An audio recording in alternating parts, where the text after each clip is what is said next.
Welcome to the Divine Feminines podcast and channel. I'm your host, Steph Desar, and in today's episode, we are talking Dreamworld. Your dreams, what they're about, can you dream, do you remember your dreams, how powerful your dreams can be, and all of that great stuff that happens when we close our eyes at night. And I'm so excited because, as you know, I haven't had any guests for a while, but ta-da! I have the lovely Conor Malcolm, also the CEO and founder of Dreamfruit. Hey, Conor. Thanks for having me, Steph. You're very welcome to be here. No, it's great to be here. It's great to be here. I obviously respect what you do with Divine Feminines, and I think the topic is super fitting, so I can't wait to dive in on dreams. And now I have to do the obvious sort of usual intro. Before we get into it, you have to hear this one. Why like and subscribe this channel? Because we have great stuff, all mind, body and soul. You can catch the Divine Feminines on YouTube and all major podcast platforms. We're also on Instagram and TikTok, and that's Divine Feminines with a Z. But on YouTube, we are now with the Divine Feminines with an S on the end. So we also drop bonus content on Moon and portal updates and some really cool stuff. So YouTube has some extra stuff compared to the other platforms as well. So you just want to like it all. Do you know what I mean? I think that's the best idea, isn't it, guys? You had that perfect step. Thank you. So dreams. Okay, so I want to start getting into this. We can go in complete freestyle because I think that this is the essence of this topic. And Conor and I felt like it was a good idea to talk about this because we constantly share this shared motivation, interest, and just always trying to unveil and understand our individual dreams, and we share our dreams a lot. Yeah. So I think it's even a good idea to recount our last dreams. Yeah, okay. Should we start with what was in your last dream then? Yeah, okay. You go first. Because, by the way, guys, I just got to say this. Conor's dreams, they totally like squash my ones. Like mine are not as exciting. Like if you want to go by Conor's dreams, that's like a Steven Spielberg, you know, it's like a Hype Williams music video. And then there's Steph, and there's some cool stuff, but it's just not as cool as Conor's. So we'll go with Conor's first, and then you guys can decide. Do you know what? I don't even think it's the fact that mine are better or cooler. I think I've got a way of remembering dreams or remembering parts of dreams that I think I didn't used to be able to remember, like, and recount like all of a dream, because we dream so much through the night, and so a lot of people don't actually, or a lot of people think that they don't dream, but they just don't remember their dreams. But I've just become quite good at remembering my dreams, and the last one I had was, and also the dream sticks with me now throughout the day, and I keep on remembering bits of the dream throughout the day. So the last dream that I had, I remember everybody was going to Greece. I don't know why they were going to Greece, but everyone that I know, including Steph, was going to Greece. My brother's gone to Greece. People that I used to go to school with, new friends that I've got, they were all in Greece, and it was almost like there was some kind of crisis because my mum was calling me. She was saying, "Make sure you go to Greece. Make sure you," and she was already there, and I didn't have a way of getting to Greece, but I knew I was going to get there. There was no planes? There was no planes. They didn't even come into my mindset. There was just I didn't have a way of getting to Greece. Everybody had somehow got to Greece, whether they teleported or whatever it was, they were just in Greece. Yeah. And I didn't have a way, but I was like, yeah, Mum, I'm going to get there. Don't worry, I'm going to get there. And I remember going to the seaside, and I was with somebody all of a sudden, and this person, I knew they were like a spirit guide because I was super comfortable around them, and they said, right, we're gonna sail. And I was like, yeah, we're gonna sail.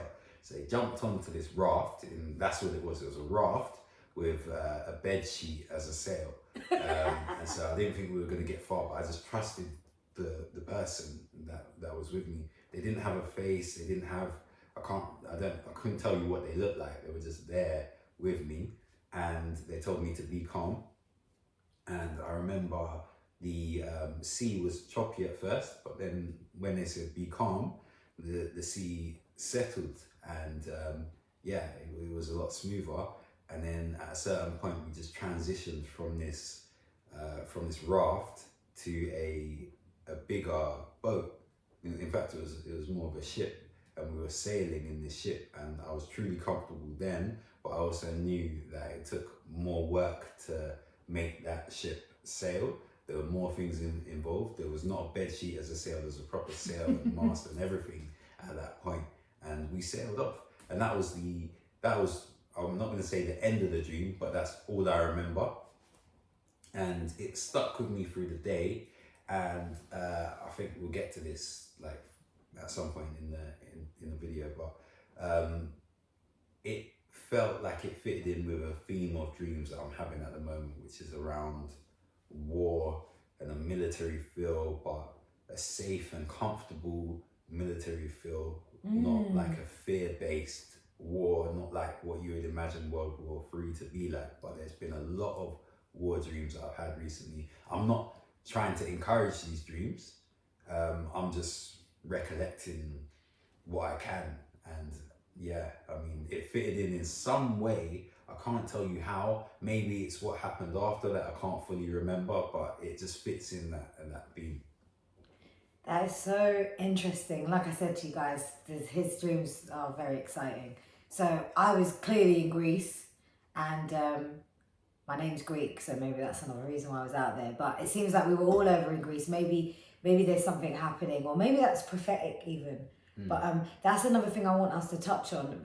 I'll share my dream because I know you're gonna tell me, well, what was your dream?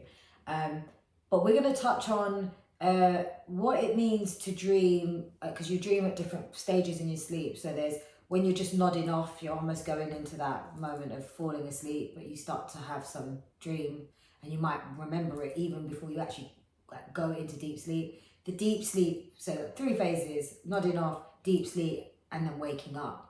And each mean something. So we'll come back to that anyway.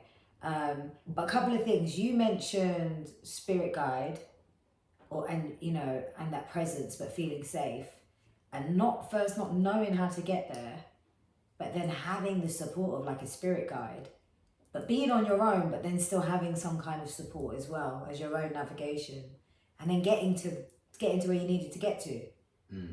So metaphorically, it's almost like maybe a depiction of, I'm not trying to analyze the whole thing, but this is why we're here on this episode, because we want to understand more about dreams. But what I'm feeling is, you walking into unknown territory right now. And by the way, Conor's from Dream Fruit, and I just like, if any of you guys know that this is a tropical fruit business that he is reinvigorating. It's going through a whole rebirth, and it's a new launch of the brand, and its whole proposition, the logistics of it, the community it's creating. So there's a whole new journey, and that in itself is taking a leap into a new direction for the company, for the community, for what you're doing. It lines up with your mission work as well, but also that would be a personal jump as well, not just a business jump. So I don't know if there's a metaphorical thing going on there where, and then because your mum was like, everyone's in Greece, everyone's there. It's almost like everyone's going to be there with you. Everyone wants you to take this journey.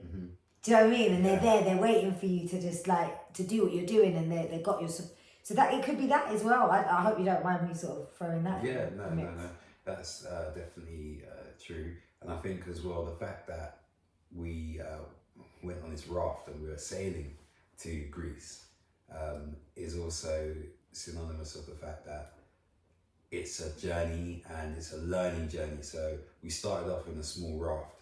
Now, the vessel was so small that it doesn't take much to actually to direct it and to learn how to coordinate it. But it transitioned into a larger ship, and that takes more coordination to actually run that. So that's the whole thing of the skilled sailor as well. And something that I think is quite important is the fact that when I was told to be calm, the seas settled. So what we can't control is the sea around us and the weather. Ultimately, we can only choose to be calm in that. And when we're calm, we have that level of clarity that gives us the ability to better navigate and move forward towards our goal. Yeah, Yeah, that makes a lot of sense. And sometimes I feel like you have the dream and you recollect it, but you need to like allow it to marinate and just sit with you a bit, and then you get a bit of a better understanding for it. Yeah, yeah, Yeah. yeah. Like I said, like I remember parts of the dream further in the day, and what we did as well is we voice note each other our dreams, and then Steph's perspective on my dream might open my mind in a new way, Yeah. and vice versa. So I Yeah. think that's quite important to do. Have a dream buddy and share your Yeah. dream with somebody. Yeah, dream communities need to be a thing right now. I think it's a powerful way of understanding what's going on in your subconscious brain, because that's very much connected to your subconscious brain, dream activity. Sometimes things that are happening in your waking world will play out in your dreams, and it helps you to better understand yourself. Is there something that you need to address? Are there fears? Are there things that might need a bit more of your sort of conscious attention in the waking world? Or are you being shown a prophetic dream? But remember I said that there is stages in the dream world where you'll know if it's prophetic or if it's like a deep subconscious message or something playing out. Sometimes it just, you receive things that are playing out as scenes of conversations you've had, and it's almost just, that's what's been sitting in your subconscious brain because that was at recent events. And it's not necessarily a meaning, but sometimes if there's fears or some challenges in those recollections pasted into the dream world, might show you where you're holding some kind of fear or resentment or limitation or something like that. But yeah, so we voice note, and this is really interesting because sometimes I'll voice note Conor and I'll just have to just blah blah blah because I know it's my way of, and then later on in the day when he's listening to it or something, he'll be like, yeah, okay, so this is, you know, I'm seeing this or this. And I think having the dream buddy is really cool, and especially if it's like one of your tribe, because it makes more sense, right? You're not just going to share your dreams with like any old Tom, Dick or Harry. Like Conor and me are tribe, so he understands the sort of mission I'm on, my journey, and I understand his, and then he knows what goes on in like my day-to-day of like, oh, she has a career, she does this. Like, you need to know a person as well and understand them as a person. I think once you've got that, like, you can share. And we've got another friend, Oslam, who sometimes shares her dreams, and we'll come on to that because we have to shout her out because there's a lovely story there, but I don't want to say it just yet. But I feel like Conor helped with that unfolding for Oslam, and I know that Oslam's going to be like, oh, you guys mentioned me on this episode, and we love you. And but again, like, we're sharing our dreams, and it's just a really cool way of like understanding ourselves and navigating the journey. Because for those that are like really committed to spiritual growth and evolution and ascension, ultimately, the one constant thing in that is change. And then as you keep changing, you're stepping into the unknown consistently, and the value and the insight and the wisdom that can be gained from dreams and through meditation and through just seeing signs and synchronicities then becomes this whole magical kingdom of navigation. Yeah. So, yeah. So speaking of magical kingdom, I had a dream.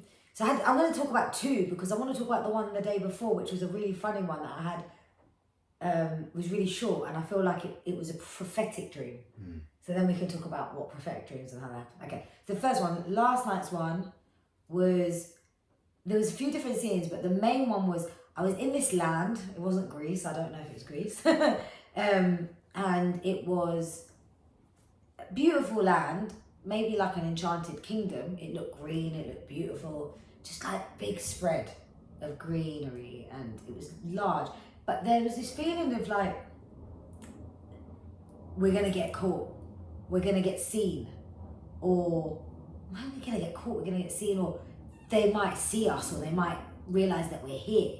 So, well, we're not supposed to be there. But then there was no one dangerous there. There was no one scary. There was no like fights or guns or anything violent. But it was that sense, like I definitely felt that emotion. It's important to also try to recollect the emotions you remember 100%. to have felt, the sentiments. So then all I remember was like, there was people around me, but I don't know who they were. Like, I have dreams and I know certain people are there, but This one, I think you might have been there, Conor, Oslem, and like some of the friends and some of the tribe and maybe family, but it wasn't specific people like doing stuff. All I remember is then I went into this place and it was like almost like a little hideaway, but like a tent. And what's funny is it wasn't a tent like the tent that we had last week, because we did an event. We did a full moon in Aries event like a week ago, literally, and it was in a tent and it was a very sacred space, and everyone absolutely loved that vibe and that feeling, and we cultivated such a beautiful energy. Shout out to everyone that came to that. What a like honor to have done that as a tribe with us and with everyone. But it did feel like that. But I'm getting the color red, so I'm remembering that it was a bit red inside there. So anyway, we went into this place and it could have been a tent, but it was just this place and it was safe and it was nice, and then there was other people there and we were just like, oh, this is like a, and it was almost like this is like a healing spot. This is a space for like, you're safe here. This is a very protected environment. So maybe that is a representation of what happened last week with the event, because the event is in busy London, hidden away. A lot is going on out there. There's a lot of chaos, there's a lot of drama, there's a lot of things that can pull you off your timeline, pull you off your path, and that can kind of take away, you lose your power to. But then when you're going into the tent, you're consciously saying, I'm here, I'm present, I'm showing up for myself. So maybe I was playing out some of what is the essence of what the event has created. Yeah, and I also think as well that certain times when you make moves towards that are in line with your true north in real life, we don't actually realize the impact and the gravitas that event actually has. And so on a broader level, that dream could be a representation of the fact that you've got many people to come into a space that is safe for them, is healing for them, is upgrading for them, and that isn't just the 25 people that we had, but it's actually representative of the masses that you're healing, and your dreams almost like a reminder and an affirmation that was the right thing to do, and that is the right path to follow. Yeah, and also, I really like that. And also, of those that came that day, they're consciously healing themselves, but we know that as we heal, we shine brighter, we elevate, and then we go out into the world, and that has an impact on others, our friends, our family. Mm-hmm. So that is the amplifying effect, right? Like, so yeah, no, that makes a lot of sense. It was an interesting dream. But the other dream I had, so the day before last, my builder knocked at the door earlier than he was supposed to, and I was like, I could just hear the door, and then I was like, I ran to the door and I was like, hello, what are you doing here? He was like, you said 8. I said, no, I said 8:30. He's like, shall I go? I was like, yeah, you go and come back. He lives next door, guys. I didn't just send him back home. I would have done that. I'd have like, go sit in your van or go get a cup of tea, but I'm going back to sleep. Anyway, I knew I was not going to be able to really sleep. I think it was just before, I didn't really get to sleep actually, but just before he knocked on the door, I did just remember that split moment of the dream I had. And it was, so this dream was just before I woke up. It was like at the precipice of waking up. And that scene was me picking up the phone, calling Conor and going, hey Conor, are you okay? Is everything all right? And he was like, yeah, I'm all right. And I was like, yeah, because, I need to let you know, like, the energies are quite intense right now. And they are. I mean, we've just come out of Mercury retrograde, but we've had a full moon in Aries. We've had 10/10 portal. By the time you guys are watching this, we're going to be in eclipse season, which is literally around the corner. New moon in Scorpio, and eclipse season, but very positive shifts. So lots of movement. There was the moon opposing Jupiter, right? Recently. Is that right? I think so. Yeah. Is that Mars? Mars and Jupiter, sorry. Yeah. Moon with Mars opposing Jupiter. And we'll soon have Jupiter going into Pisces. That's a very positive shift. Even the eclipse is positive shifts if you are doing the work and you're consciously choosing the right alignment for yourself. But that was the message. I was like, no, you know, like the energies are heavy. I just needed to check on you, see if you're all right. You know, there's a lot of upgrades. You might be upgrading right now as well. And then he's just coughed. But basically, I think that dream was prophetic because, and I only realised this just before we recorded.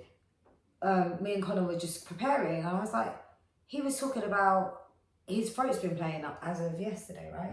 So that was after I had that dream. And I remember when he said, oh, my throat's been playing up. I had a throat problem and I was feeling a bit weird. And I said, oh, I'm going through an upgrade, right? It's part of like an ascension upgrade. And I said to Conor as well, I feel like sometimes I get it first and then others get it afterwards. And then I feel like I'm phasing out of it and you're phasing into it. And in the dream, I was literally saying that to you, wasn't I? I was like calling you going, oh, hey, the energies are kind of intense. Even though when I did get the throat thing, I didn't feel like it was intense. I just felt like I was struggling to sleep at night. I was breathing through my mouth. And I haven't done that in a long time. Very, very long time. And I'm asthmatic and I don't really suffer from asthma anymore. I think it's because I'm vegan and I eat loads of your fruit. There you go. Yeah, there you go. Dream fruit. Anyway, I'm not, dreamfruit.co.uk. They're like, oh, they're dropping that one in. Anyway, Divine Feminines. At Divine Feminines. So, yeah, that was a prophetic dream. So coming back to when you dream. So they say when you're nodding off, that's normally, if you remember that part, those dreams, that's kind of mainly what's happened in the day, isn't it? What's kind of been ruminating from day scenes and stuff like that, right? Yeah, so I think, and you when you go through the night, and you have your rapid eye movement, sleep, and you have dreams there. I think that's what people really struggle to remember, those dreams. I mean, you remember the dreams when you're nodding off because your brain is more awake, and so you still got more mental faculty to keep hold of the dreams. And then, as you're saying, the prophetic ones are as you're rising, and I really like that because I try to have fun with dreams, and I want nuggets of information. I like getting those gems that I can actually relate to things that relate to my life or the people around me, because sometimes you might not be dreaming, your dreams might not necessarily be relevant to what's going on to you, but they might be relevant to somebody close to you or someone that you've got some kind of reality agreement with, that you're picking up on. But the dreams that are prophetic now, I think it was Einstein that used to sit on a chair in a dark room, hold marbles in his hand, and when he nods off, he would drop the marbles, and so the bang would wake him up, and that was how he was trying to gain some insight from that prophetic state. And it's also a state that you can have a lot of lucid dreams with as well. So lucid dreams are dreams that you can control. And people say, you can't control your dreams, it's just thinking. No, you actually can control your dreams, and it takes practice, and it happens differently for everybody. So for me, if I wake up, for example, like your builder woke you up, if I went and did something first thing in the morning when I'm still half asleep, like I've gone to the toilet and then I've gone back to sleep after that, I'll often fall into a lucid dream. So my brain will wander and it will pick up certain things that my brain will project certain things that I'm thinking, and they will project into the dream state, and then I'll consciously think, oh yeah, like I'm in a lucid dream right now. Let's have some fun. Let's enjoy this. And there's certain things that you can do in lucid dreams, like flying is one that people have fun doing. I don't tend to try to fly, but I want to communicate with other people in the dream state as well, in my lucid dreams. So if that makes sense. So if you were having a lucid dream at the same time as me, I'd be wanting to have a conversation with you in the lucid dream so that we can wake up and be like, yo, Steph, did you get the message? Yeah. That is really cool, right? That's when you can take telepathy into every state of consciousness, right? The sleep consciousness to the waking consciousness, because telepathy isn't linear, right? It's happening at all times. I think that's a good, interesting point as well, because I'm not going to get into the science of this too much, but the fact that space and time don't exist in the same way in dreams as they do in your waking state means that sometimes you can have a premonition, and sometimes you can have that prophetic dream, because your brain is assimilating on a level of non-linear time, and so you can reach into the future or reach it back into the past in that dream state. You have to be obviously adept to be able to really understand and put a timestamp on these things, and that obviously takes practice. And one thing before I forget, I think it's super important to actually go to sleep with the intention of remembering your dreams and writing them down in the morning. Writing them down first thing in the morning, or voice noting somebody first thing in the morning, and that's how you kind of build up the ability to remember your dreams. And that's how you also how much of our lives do we spend sleeping? I think it's a third of our lives or something like that we spend sleeping. And so if you become adept at remembering your dreams and having lucid dreams, you're going to be able to actively control more that third of your life, and in some ways live your dreams. That your dream is your life and your life is your dream. That's a really good point that you've made there around the proportion of time we spent sleeping. Sleeping is a massive moment for us to receive healing, upgrades. We all have a God spark. I'm not going to get into that in too much detail, but that's where we get, it's for a couple of minutes every night, where it happens when we're in quite deep sleep. And I think it's between, I don't know what time it is exactly now. I didn't prepare. It's between 3 and 5 o'clock. Is it 3 and 5? Yeah, I think it's around those early hours. And that's when we're getting a bit of an upgrade, or just like being given a bit of a boost. I've got 2 God sparks, by the way, I found out. Yeah, because of my heart chakra. So, because I give a lot, and it makes a lot of sense, especially now with this whole podcast, but in the past when I was doing a lot of community work. And apparently the timing that I was given the secondary God spark is when I first started to do the community events. It's given to big communities and making an impact on large masses of people, and now it's still continuing but in a different way. So but the God spark gets charged up for a few minutes as well every night. But that whole sleeping moment is a powerful, energetic reset, recharge, replenishment, and it's a great way to tap into where there is shadow work that needs to be done, healing, and where we can claim our power more, and where we can use our astral plane to help our 3D life and connect with our higher self, which is astral plane, 5D, integrating like as above, so below, working with those energies. But I don't want to like completely get you guys that you're like, whoa, this is a lot, right? I don't want to, I'm saying this, but this isn't a lot. It's just like, let's take it in little bits. Conor mentioned lucid dreams, that you can kind of control it. I want to get back to that one. And then also let's go back to lucid dreams. Let's get into it a bit more. Let's also talk about how you can remember your dreams, because some of these guys might not be remembering their dreams. We can tell the story of Oslin, the contemporary healer, at the contemporary healer on Instagram. Got to just shout her out because that's Soul Tribe. She's our qualified holy Reiki master, holy fire Reiki master. And that was a lovely story where she was remembering her dreams again. But this lucid dream thing, right? I've had moments, and I'm sure you guys that remember your dreams, right? I've had some moments. Some of those dreams are so good. I know there was a certain guy in that dream where I was living like my best life, but it was just so good. Like the vibe, the vibration in that dream was just like, whoa, I want to stay here. So I get that in certain dreams, and I get it quite a lot. Like there's been many moments, and I'm there, and I know that I'm coming out of the dream, or I've come out. So then I've woken up, but then I've held on to the essence of the dream still, I'm not completely left at that dream.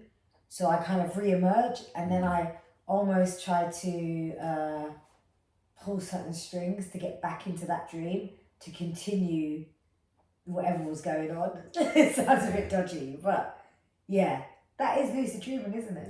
Yeah. It definitely is. Especially when the dream's amazing though. You're like, oh, I want to stay here a bit longer. Yeah. But there's a danger with lucid dreaming in the sense that if you get too excited, the fact that you're in a dream, you just wake yourself up and the dream's over.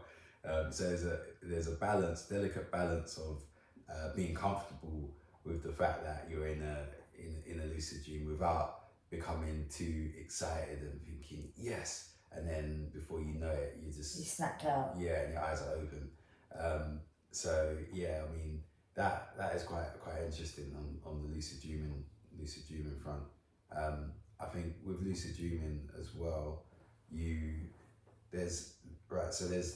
also got, I don't want to take it too far into astral projection, but there's a similarity between the two. Some people say it's the same. Some experts say it is the same thing. I think there's a difference in that a lucid dream for me will begin at a random location. An astral projection is an out of body experience that for me begins wherever I'm sleeping. And so that's how I kind of distinguish the two. But I'm sidetracking. Where were we going? We're talking about lucid dreaming. Lucid dreaming, but let's finish on lucid dreaming and come to astral traveling and the astral plane and projections. So lucid dreaming, you really have to be able to be quite comfortable with your dreams, right? And remember your dreams. And because I'm thinking like the guys and girls listening, like, how do I lucid dream? Being able to consistently dream, remember your dreams is the first step, isn't it? Yeah, and being able to remember your dreams, writing them down, being conscious of when you're dreaming. Also, there's a technique where you try to remember your thoughts all the way up until you fall asleep. And if you can do that, then there's a certain point where your body goes to sleep, but your brain is still awake, and I think that's like technically the area where you can lucid dream easier, when your body's falling asleep, but your brain is still awake. And that is also, I used to get this. I think you said you used to get this as well. Sleep paralysis. Oh yeah, had it the other day, didn't I? Oh yeah, you said yeah. So sleep paralysis, I'll give you my experience of some harsh ones. Sorry. Yeah, I'll give you my experience of sleep paralysis. So this used to happen to me quite often when I was at college age. I used to hate it. I used to wake up in the morning. Being a teenager at the time, I didn't really want to wake up early. I just wanted to sleep all day. And so I'd wake up and I'll drift back to sleep, or I'd be coming out of a sleep state and I'll just feel like I'm constrained. Something's like holding my hands down. I'm trying to move, I can't move, trying to move my head. I can't, and I can just hear noise in my ears, like a train is going past me. It doesn't feel nice, very uncomfortable, and eventually you break out of it. And it feels like an age that you're stuck for, but it's actually a few seconds.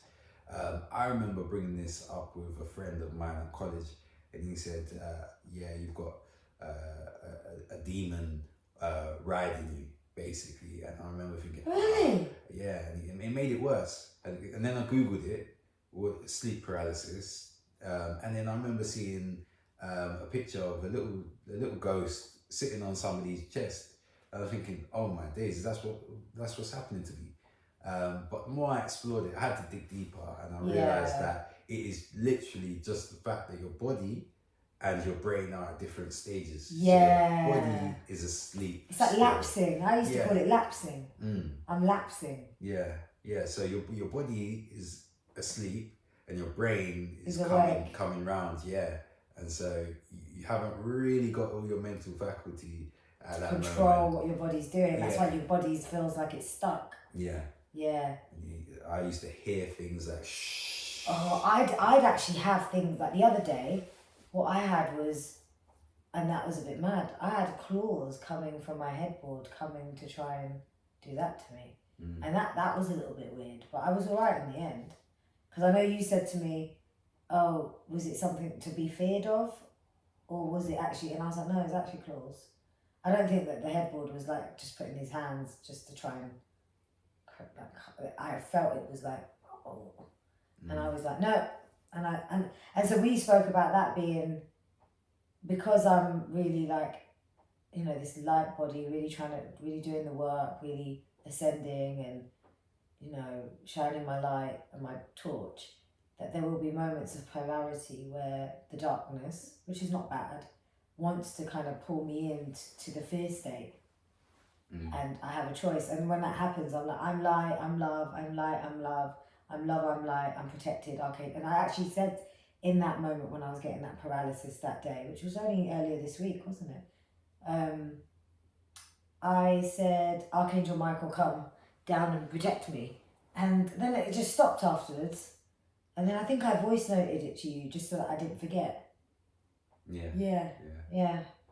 But when I was younger, I used to get it a lot. I used to get it a lot when I was younger. But I used to remember my dreams a lot when I was younger. Do you remember any of your dreams from when you was a kid? Yeah, I remember. There's certain dreams that I had that, like recurring dreams I used to get. Wow. I used to get, in fact, before I get to that, I had a dream once and it said, end of part 1 in the dream. And it was like, what? You know, like you're watching like a soap and like you've finished like the first half of the yeah. Back to the Future part 1, part 2. Right? Yeah. End of part 1. I was like, what is this now? Wait, when was this? Was you younger? When I was a kid. Oh, okay. Yeah. But yeah, no, I used to get recurring dreams. I had an orange chair as a little kid, like I was like 3 or 4 or something like that, and I used to be hiding from the boogeyman under this chair. And I used to have one, and my mum had a very similar dream to me that she used to, my grandparents, that's another point as well. My grandparents' house, they used to have a table that was big enough for a small kid to hide under. And I remember my mum telling me that she had this dream and that she used to run from that table into the garden and fly once she got to the garden and fly away from something. Wow. And I had a very similar dream. I couldn't fly, but I remember hiding under the table and running. And I think this was such an early age. I feel like I could just about speak at that age. But so I must have been about 3 years old when I was having that dream. Wow. And I know everybody's had a dream where they're trying to run and they're just running in slow motion. Like something's behind you and you just can't really pull yourself away from it. Like I used to get that one a lot as well. Or the falling. And then you actually feel like you're moving in the bed as well. Flip. Yeah. Oh shit, I'm falling down. Yeah, mad. So we spoke about lucid dreams. What was the other bit that we said we would talk about? Astral projections. Yeah. So what's your thoughts around astral? Like the difference with the astral projections versus lucid dreaming and deep state sleep dreaming? They say, and I'm starting to understand this now, that all dreams are work on the astral plane. When we go to sleep, it's like we have another life and we wake up into this other universe, or it is like a parallel universe. Parallel, not just one parallel universe. It dimensional. There might be 1,000 or an infinite amount of parallel universes, and you go to sleep and you just wake up into another crazy universe where some crazy stuff is going on. So I think the main difference that I have in lucid dreaming and astral projection is astral projection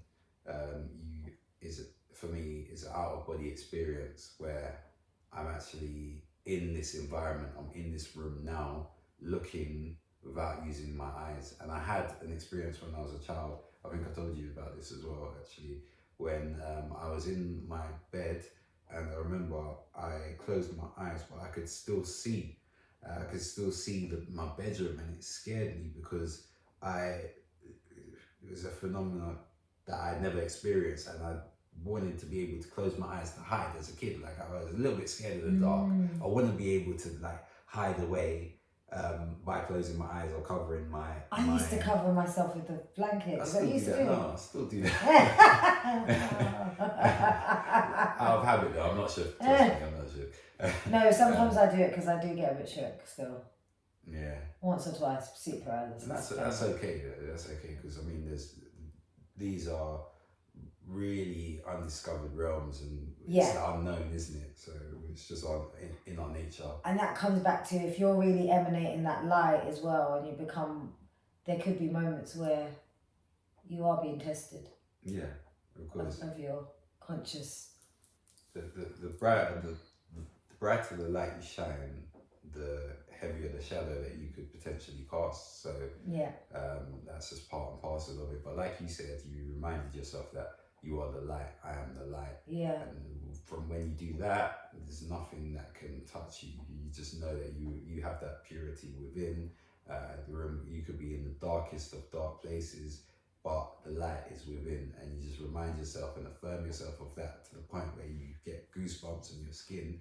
You say it with such belief that you actually become that light. And I'm sure if anybody could see you at that moment, you would be 1,000 watts. So yeah, what I was saying before, when I was a kid, I used to cover my the covers over me, but I could still see the room. And I realised now that was an astral projection, and I was unconsciously astral projecting in that moment. I've had a few other times where I've had an astral projection and I've seen like a really green hue in my room, and I remember looking at specific things and noting where they are. And when I came back round, I was okay. I wasn't really consciously thinking that my shirt was hanging on that exact hanger, but I remember that from my astral projection that it was there. Wow. I also had one where, I think I told you this one as well, where I was like, I came out of my body and I was in the air and I was shooting air and fire from my hands. Wow, and Marvel. Yeah, it was similar to Avatar actually. Like, oh, that's it, Avatar, yeah. As I was airbending or firebending, whatever they call it. And yeah, I mean, this is something I would actually like to explore and experience more. But it's only happened to me a handful of times, and I think with these things we can't force it to happen too much. You just have to journey through your day-to-day as best you can and become the best version of yourself. And in doing that, the things that are meant to happen for you in the dream state, in the astral state, will happen. That's a really good point, and I think that it's all connected with your 5D self, your higher self, right? The astral plane is basically that essence of you in your higher self, and your higher self knows a lot more about you, where you're going, and your true north before you even sometimes know. But when you're more connected to your higher self, it becomes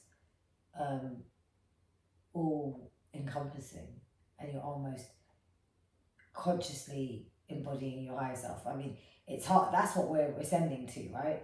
That's what the whole ascension journey is about.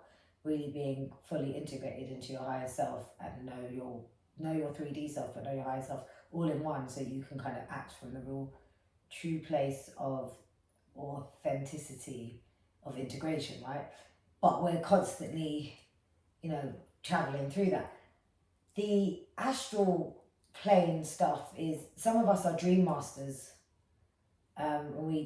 We're here to not only do work on earth, but to do like what you said, do astral work. So as much as we're doing work on earth, maybe we're light workers and we're actually physically like helping people or doing healing jobs, or we play a role in communities, or we have a podcast channel, helping people with healthier lifestyles, with educating them about nutrition and fruit, whatever that is, hosting events to bring community together for elevation, working with kids in schools, giving them the right information that we probably didn't have when we were younger. whatever that is, we're doing that on Earth, right? We're doing that in our 3D reality. But we can also be playing a role in the astral plane with our higher self, right? The 5D version of us in 5D, because I also see 5D as astral plane as well, and that's my opinion. I'm not saying that it is. You can discern whether you want to say that or not. Just like you can say, does the moon exist or the sun exist, or are the stars really there? Or is the earth flat? Or is it round? But anyway, all on that astral level. project and have a look at the earth from your astral self. And they say it's flat like that and it's concave. That's what one of the theories is. Something like that. Anyway, but going back to the dream master, like being a dreams master, you are a soul, and especially this will probably resonate for those that probably a bit like me and Conor, remembered your dreams from young, have very descriptive dreams that are like helping you to orchestrate certain things in your life, and you're doing a lot with it. You probably may have that dream worker type stuff going on in your dream state. And I personally feel I do have that going on at times, because sometimes I wake up from dreams and I'm exhausted because I was doing a lot in the dream state. And so I wake up and I'm like, oh my God, like, did I even sleep? There was a lot going on. And I see lots of people. So I have these dreams where I could be seeing so many people I've never met in my life before. But I'm with them, that I'm doing stuff. I was on a tour bus with a whole load of people, and they were actors and actresses, and I was one of them as well. So it's like I've got different, I'm a different person in some of these moments, and I'm going in to do the work to help these timelines change. It's a bit like Sam from Quantum Leap. I was talking to Conor about that the other day. Shout out to my Quantum Leap fans. Apparently there's like a new version of it, but go back to the 1980s and early 1990s versions of Quantum Leap. He goes back to certain quantum moments to change and shift timelines and redefine the script and the outcome of something by going into someone's body. And I feel like with the whole dream work, dream master type thing, and doing that astral traveling as work, is that sometimes we're embodying these different, like our soul is going in, or our self is going into certain other timelines and scenes to help move certain things along, because we're able to do that. We're equipped to do that. But that's why you might wake up feeling tired. Now, there's many people that say this, that you could be giving too much of your time into that and then not getting the rest you need in your sleep. So be mindful of that. And you can actually, like Conor mentioned, setting the intentions to remember your dreams, but you can also set the intention to kind of contain how much you're doing. Like, okay, I want to have a good sleep, allow me to get that rest, and I'll do the work that I need to do within reason of my boundaries of my own sleep and healing. You could set that. Those of you that do experience a lot of intense dreams, a lot's happening, there's a lot of people, you're doing a lot of astral work, you kind of feel that you are. It also can be connected to this crown chakra being quite open. So for all of you souls that are like, you know, deep into your yogi journey, like you do yoga a lot, I sometimes find that when I'm doing a lot with my crown chakra and I'm doing certain poses and then I'm meditating and this is all lit up, like I'm just completely open and I'm receiving a lot. If I don't shut it down and I go to sleep, the sleep world's a lot. And Andrea, my coach, and Conor, you know her because she's your coach too, she sometimes says, just make sure you zip the crown chakra. Make sure, like, if otherwise you're going to be receiving too much and it can be overpowering for you. And that can be in your waking world, but also in the dream state.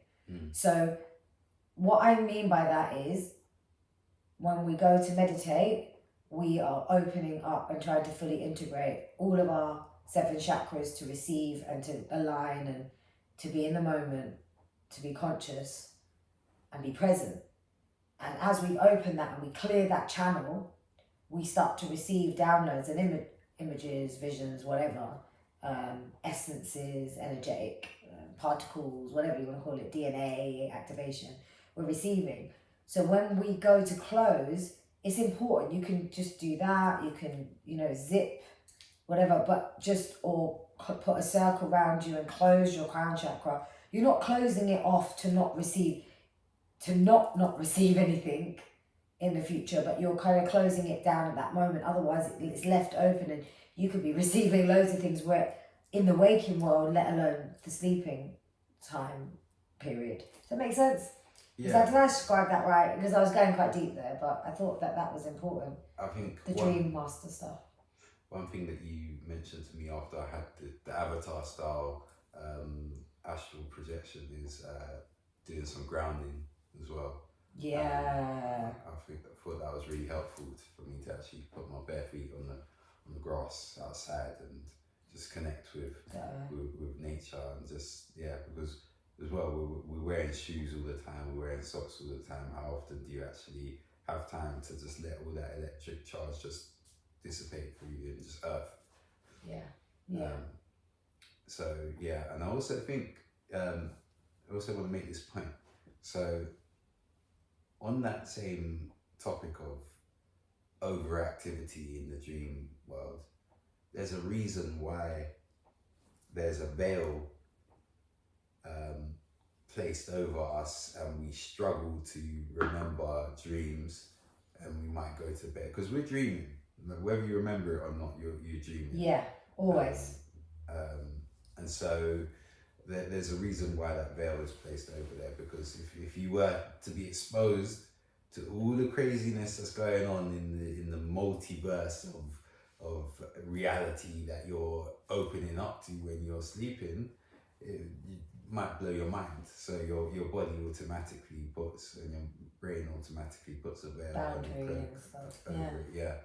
And so you have to work to be able to have the ability to take in all of that energy when you open and peek through the curtain. You're going to be receiving a lot in that time. So it is a process to be able to remember and actively lift that veil. But I think it's important to, if you're very active in the dream world and you're struggling to actually get some rest, true rest, then also nap in the day as well. And I think that's the same with me, Steph, and you're making me realize it now, because I often, if I have an 8-hour or 9-hour sleep, which is rare, but even if I sleep that long, I'm often still tired in the morning. And I know it's because I've been active, my brain's been active, whether I remember it or not. Yeah. So, this is interesting stuff. I mean, we could go on for days with this one, I think, and we're going to have to do more on this dream stuff. But let's come back to, how do you remember your dreams? So imagine we've spoken a lot about dreams and the types of dreams and what's, subconscious thoughts going to bed, and like what your day involved in like having those thoughts before, as you're nodding off. Deep state dreams is normally like you're doing energetic work, isn't it? And then waking up is the prophetic one. But what if you just don't remember your dreams, that you did and then at one point you didn't?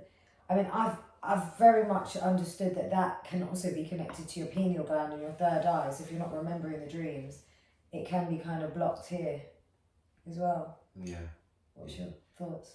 So there's a few things that you can do to remember your dreams better, and you're right on the pineal gland point. So look at your diet and the times that you're eating as well. So if you're eating late in the night, that often can stop you from remembering your dream, like getting into your light body, because you're still heavy from the food, you haven't digested it, so your body's still working. That also means that you're not going to rest properly as well, because your body can't it's still got to be active in breaking down the food that you're eating. I think the common things that you can do to decalcify your pineal gland: more meditation, more mindfulness, less fluoride in like toothpaste changes and things like that. Writing down your dreams, I think I mentioned that before. Going to bed with the intention, so writing down, I will remember my dreams tonight, is a useful one as well. There's another one that I heard to like really open your third eye, is a candle. and the flame of the candle. So just stare at it for as long as you can. Keep staring at it. Try not to blink, and that helps to open your third eye by staring at the flame. Wow, that's a good one. I might have to try that actually. Yeah, I sometimes do it just for fun because I know my third eye is kind of super wide open. It's like, yo. But, Fourth eye. yeah, it's better than pink eye. That's not a good eye, is it? Nah, don't get pink eye. We had to have a laugh. It was getting quite serious. But yeah, so that setting in intention that I'm going to remember my dream, that reminds me of the story with Oslam. Hey, Oslam. So our really good friend Oslam, part of our soul tribe, we have our little group chats, and I think she was saying, guys, like, I don't remember my dreams. And I can't remember the last time I remembered my dreams. And I think both of us were thinking, and we shared this with her, and I'm sure she won't mind us saying, but Oslam is, a Reiki healer. And so she takes on a lot of, holding space for others and healing others. So that already kind of takes a lot from her in the day to day. And so I think when she goes to sleep, there's just like she's really just recharging. She's kind of quite exhausted from the day. So I think we did feel that might have been, I think you had a really good point you made. Because I think if you're doing so much energetic work with other people's energies, it's important. Your brain's got, as I mentioned, the mechanism of creating the veil is super important because you're exposing yourself to so many other energies that it will be overwhelming, and you really won't rest, and it probably won't be good for your mental health if your brain didn't have that mechanism or closing off your dream recollection. But the more you become understanding of that's what's going on, the more you can probably navigate between the energies that you're receiving from other people that are coming to you in the night, and the things that are meant for you as well. And it's important just to know that you are dreaming. Just take comfort in the fact that you are dreaming. So I think that's what I mentioned to Ozzy. Yeah, you sent a really cool voice note, and I think this is how it went down. He sent that voice note. I said something, but I'm not going to take credit because Conor said a really good voice note. It was like, say that you're going to remember your dreams and set those intentions. It was quite powerful. It was very succinct. And I felt like 2 days later, she messaged us in the group. It was like, I remembered my dream last night. We were like, Yeah. It was I can't even remember what the dream was about. We're not trying to expose their dreams here. But it was a powerful dream. But it was a powerful one. Oh, there was another one that happened when I was in New York. That's the one I'm thinking of. Yeah, that was a powerful said that before that one, it was the one before, that was like opening the gateway to her remembering her dreams again. And then she had a really powerful one. It was like a tornado type dream. It was like a real, it sounded really, it was, but we tried to give our opinions of that, and it resonated, didn't it? Yeah. And I think as well, with remembering your dreams, you might have guides or ancestors that have passed on that you connect with on a regular basis, or maybe an infrequent basis, but you might want to call on them and ask them to give you some assistance with dream recollection. And I know that this is definitely possible. I had a really strong connection to my grandparents, and they often pop up in my dreams. And if I set the intention, then I'd actually speak to my granddad as if he's in front of me, because I know his energy is still there, and I just look to the skies and speak to him, and use a lot of emotion when I'm doing that, and a lot of truth, and doing it from a place of truth and wholeness, as opposed to lack and desperation and beg, please, I'm not there on my knees begging, because that energy only reaffirms lack.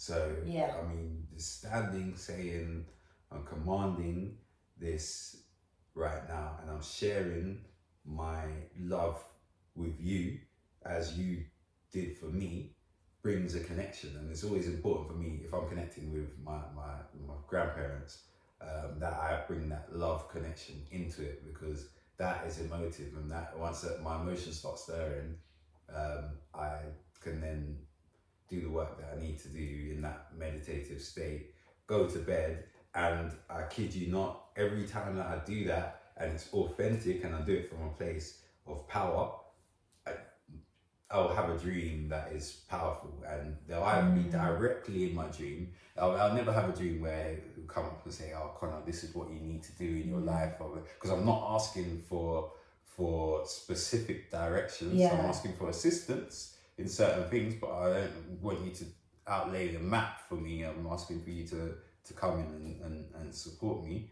That often really works for me as well, and often they'll be in my dreams. I'm really glad you brought this up, because actually I wanted to talk about this, and I thought this would be a great way to wrap, to talk about ancestors, passed away loved ones, key people that played a role in our life. And for those that have lost like a parent, so it's going to be 10 years for my mom that's passed, and my mom's constantly in my dreams, and I think it's a beautiful thing. It's nothing I'm scared of. Sometimes I'm not actually consciously asking her to be in the dreams, but she's there. And when she first died, it was a bit challenging. Of course it would. When you lose a parent, it's something that I think is one of the most life-changing things that can ever happen. And even now, when I say to people, "Oh, my mum's passed away," and I'm like, "No, you don't understand. This was all meant to be. Like, I'm really happy," and because I know my mum's with me, right? So people don't sometimes understand that, but I've got to that point, and I'm very grateful for that, because I know not all of us can get to that understanding. But being the Scorpio that I am, I love death and rebirth, and I understand that the occult is what it is, right? Death is not really death, and we're all entities, and it's all energy, and we're all souls living multiple experiences. We just came in human form for this moment, incarnation of Earth. So my mum's energy is so much still present within me and around me. And as I really started to understand that as the years went on, like I've had my mum in many dreams, but I think it's interesting because it's like warming. It's not like I've asked her to be in the dream, but sometimes it's really warming. Sometimes I'm doing work where I'm healing me and I'm healing her. And I truly believe that that's a lot of my healing. You know, when we heal our ancestral lines, and especially with my mum passing, there was things that she couldn't heal while she was like, you know, in the 3D form on Earth that I was meant to take on. And I know that that was part of my mission. So sometimes some of the dreams had that, but I have dreams that it's just like, the other day I was in Spain or Ibiza or something like that, and my mum and dad were alive.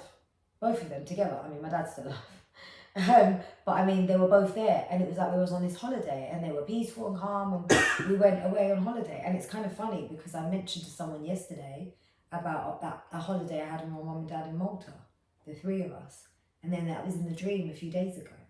But it wasn't Malta, it was in Spain, and I don't think I ever went to Spain with my mum and dad. But yeah, that was really interesting because that was just like a peaceful dream.